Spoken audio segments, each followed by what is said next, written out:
Good morning, students. Myself, Dr. Vijender Singh Tawar, Associate Professor in English. Presently, I have been posted at Government College Gudha in the Jhansi district. In the series of video lectures, which is being prepared by me, today's video is meant for the students of Class BA Part First, Subject English Literature, Paper First, and the topic which has been discussed or about which we will talk in this video is the explanation of the first three stanzas. As we know that this is the second largest poem in our syllabus, consists of 55 lines, 5 stanzas. Each stanza has 11 lines. So in this video, I have taken first 3 stanzas. So explanation, if you understand the explanation of the poem, you can answer any question. So this is one of the most famous poem of Tarudat entitled Our Casuarina Tree. In this poem, the poetess has shown her love of nature and her minute observation of the nature. Before we go to the line by line explanation, first of all, let us talk about the poetess. Tarudat, as we have done in the Lotus as well as in the first explanation which I gave you in Hindi, I told you that Tarudat is the first lady writer of India who started writing in English. Though there were many women who tried, but she was the first who attracted the attention of the critics towards her. She lived in the later half of the 19th century, you can say, or the third half of the 19th century. She was born in 1856 and died in 1877. That is, her lifespan was very short, just of 21 years. She was born in a Hindu family. Her father Govind Chandra Dutt, mother, and she had one brother and one sister. Brother Abzu, so sister Aru, and she was the youngest. Taru. These three were the, you can say, children, and they were very happy. Under the impact of Christianity, her father adopted Christianity or became Christian in 1862. The whole family became Christians, though their background was Hindu. There was a problem in the family that all the 3 children were having a disease which was uncurable, and the name of the disease was TB or tuberculosis. They were suffering from that. The result was that first her brother Abju died. Then in 1868, they went on a tour of Europe. There she, along with her sister Aru, studied French, and they translated the French poetry into English and wrote an anthology which was entitled A Sheaf Gleaned in French Fields, and it was published in 1875. This was a success, and one of the critics said that if their French poems were lost, entirely lost, they can be reconstructed by the translation of these 2 young girls' poem anthology, A Sheaf Gleaned in French Field. In her works, we find what kind of social and literary changes were taking place in that at that time. Not only in India, but also in Europe. She also wrote on Indian themes, Indian heroes, heroines, just as Savitri and Satyavan, Sita, Lakshman, Dhru, Eklavya, Dasrath, Prahlad, and Hiranyakashipu. Means these All these heroes and heroines, they have been studied by her in Sanskrit. Means she knew Sanskrit also, but her collection of these poems was published after her death. That is in 1882 posthumously, and the title was given Ancient Ballads and Legends of Hindustan. It was introduced, or an introduction was written of this anthology by Edmund Gosse, who wrote, literature has no honors which need have been beyond the grasp of a girl who at the age of 21 in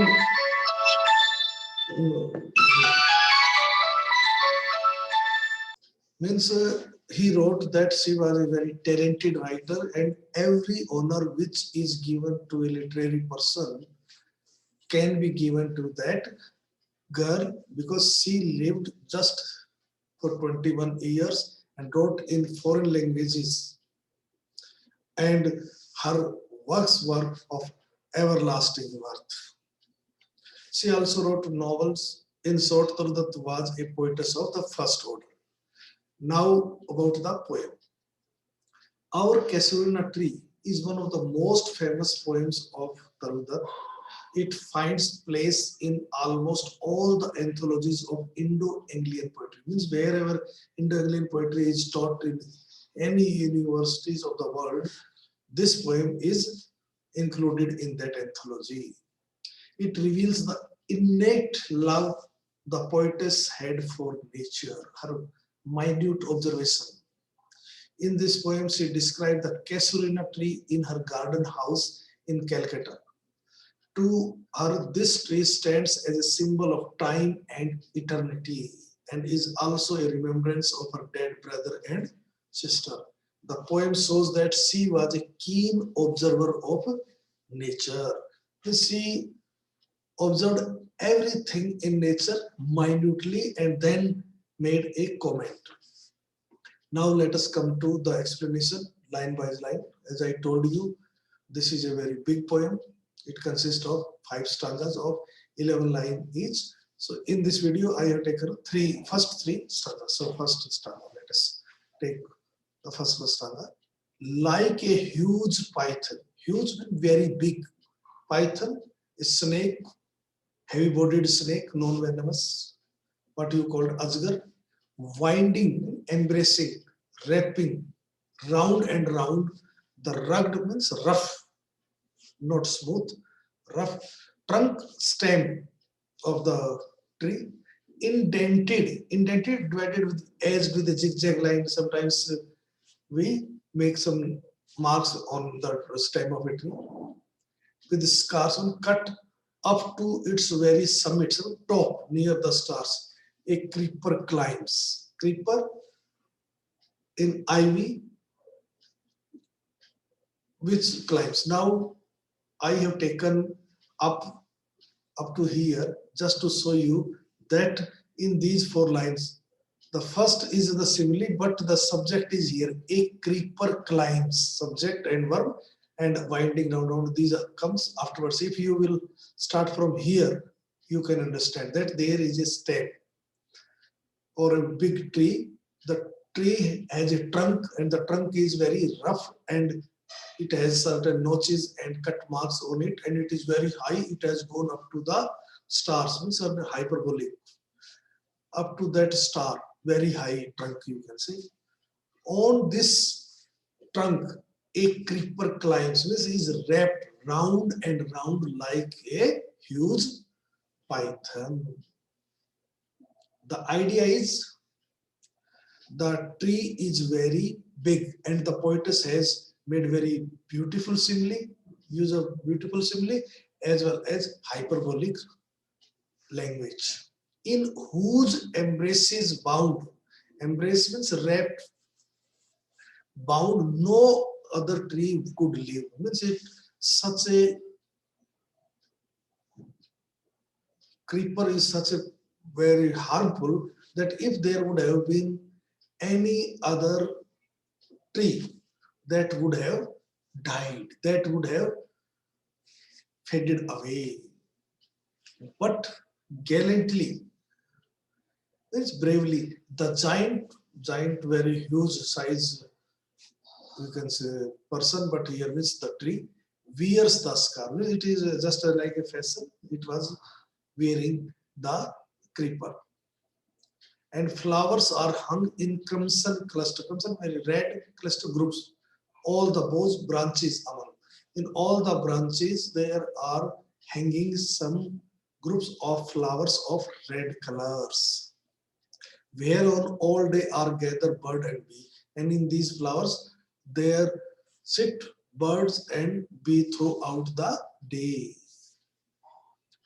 And at the time of night, and oft at nights, the garden overflows with one sweet song that seems to have no close. At the time of night, the garden is overflowed. Overflown means is echo, is it is filled with echo of a sweet song, and that song appears to have no ending, that it will never come to an end.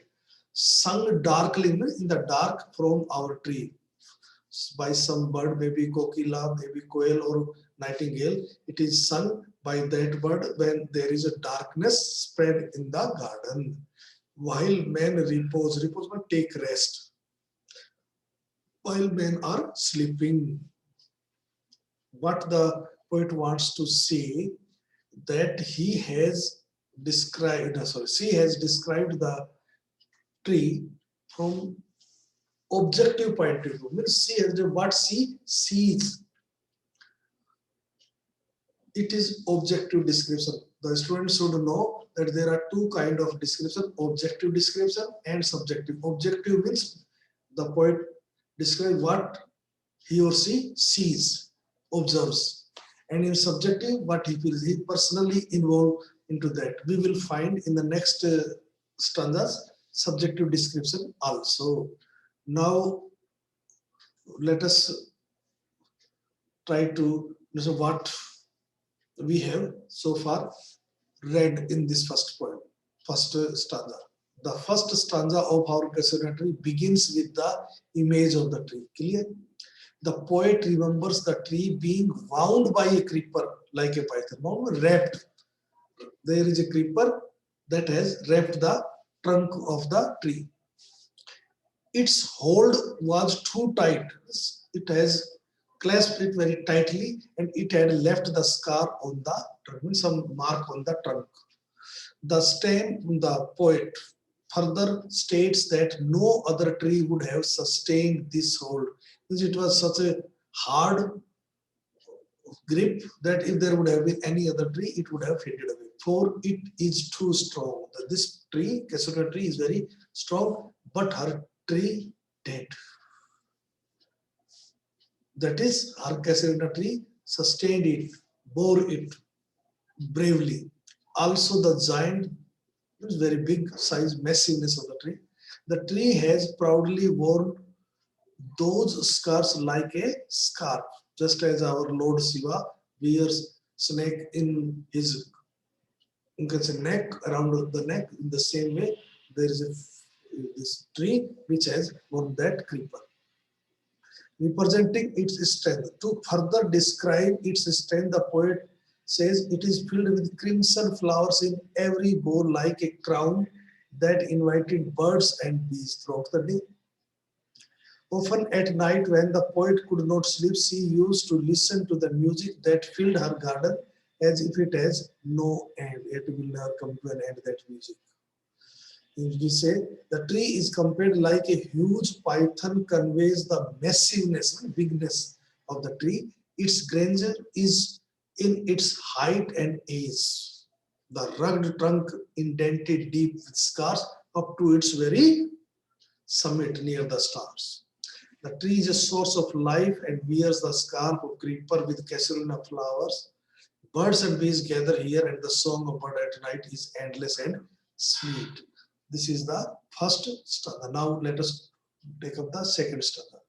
In the second stanza, there is a description from subjective to objective.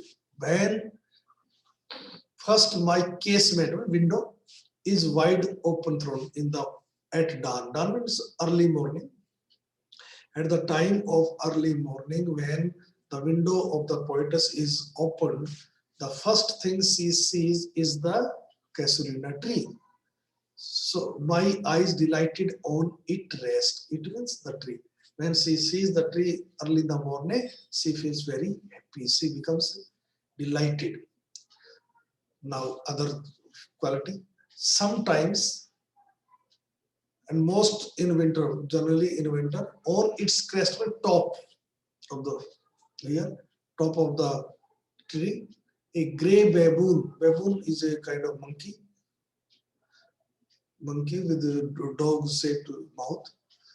Sits statue like alone. Means there is a monkey baboon which sits on the top of the branch like a statue watching the sunrise, looking at the time of sunrising.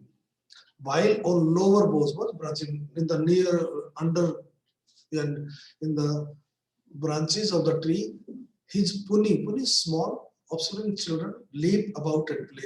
The offspring children of the monkey keep playing and jumping here and there under the branches.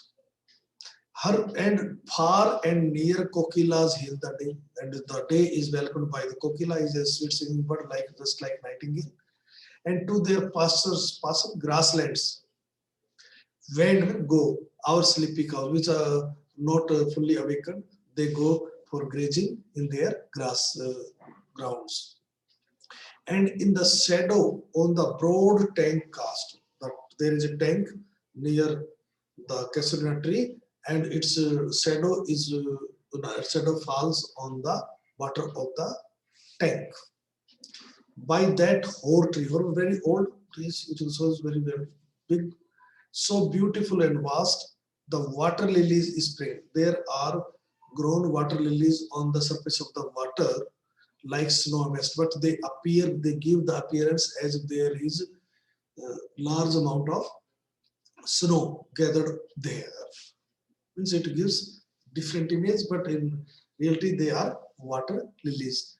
These lines shows the minute observation of that she was a keen observer of nature. Now explanation. The second stanza of our poetry details the experiences of dawn, which delighted the poet. Means the poet become very happy when she sees the tree. Every morning, as she opens her window, her eyes rest on the tree and delighted her. Means she become very happy. She presents the picture of the changing scene with seasons. Sometimes during other seasons, mostly during winter season, she has seen a baboon sitting on the top branch like a statue waiting to receive the first array of sunlight, looking at the time of sunrising. Whereas his puny offspring plays around in the lower branch of the tree.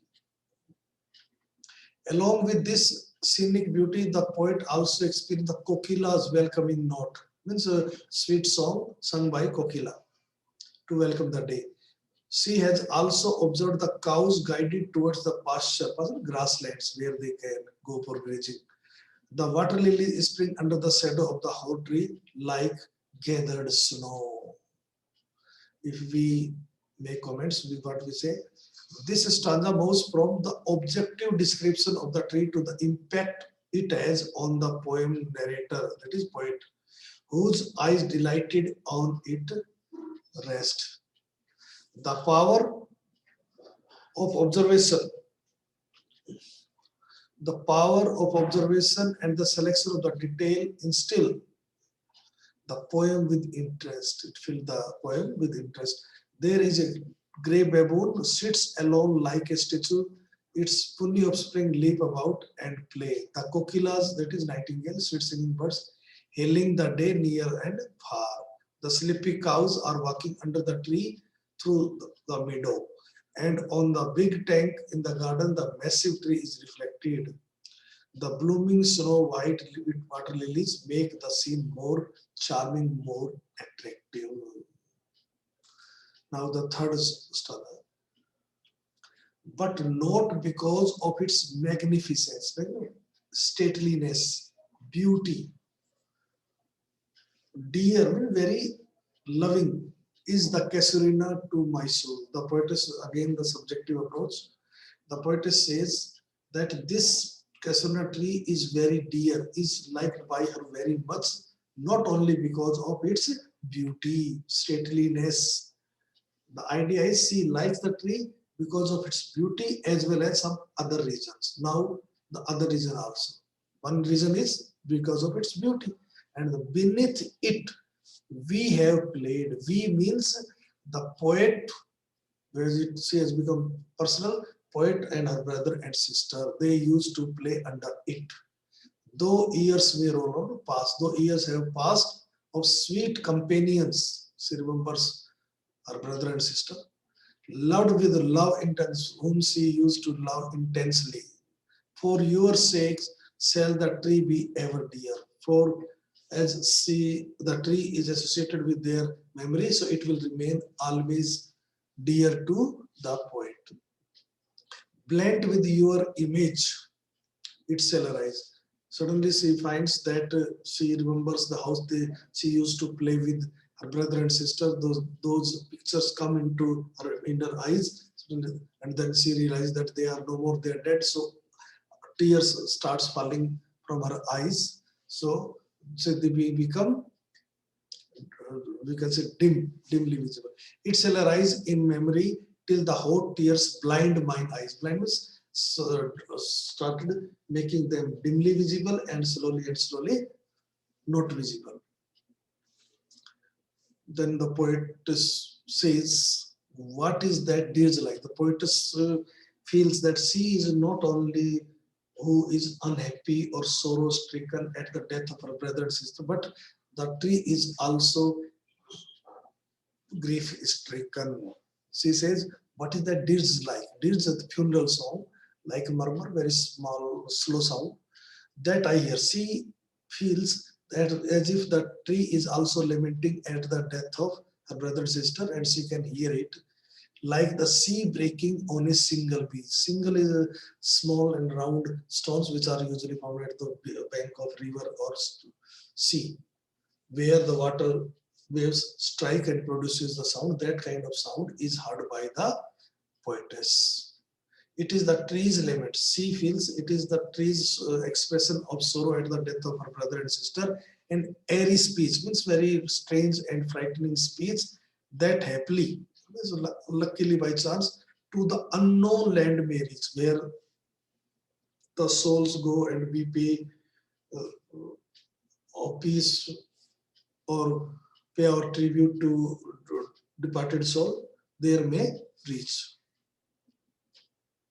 Now let us come. In the third stanza, the speaker turns more subjective in the memory associated with the tree. She comments on why the tree will remain dear to her always. You see, the tree will always like by her. Besides the morning bliss, morning happiness when she sees the tree reminds her of the time she played with her siblings, brother and sister. The tree, blended with the memory of them, gives her the image of the intense love they shared. They loved each other very much, leaving the poet in tears. When poet learns or remembers them, she becomes sad. The poet mourns for those departed souls as she thinks down the memory lane.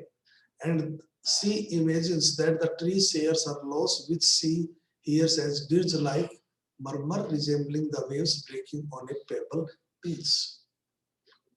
If you make a comment, the poet affirms the tree is so dear to her not because of its magnificence, but of the memories of her childhood beneath the boughs of that tree with her beloved companions, that is her brother and sister.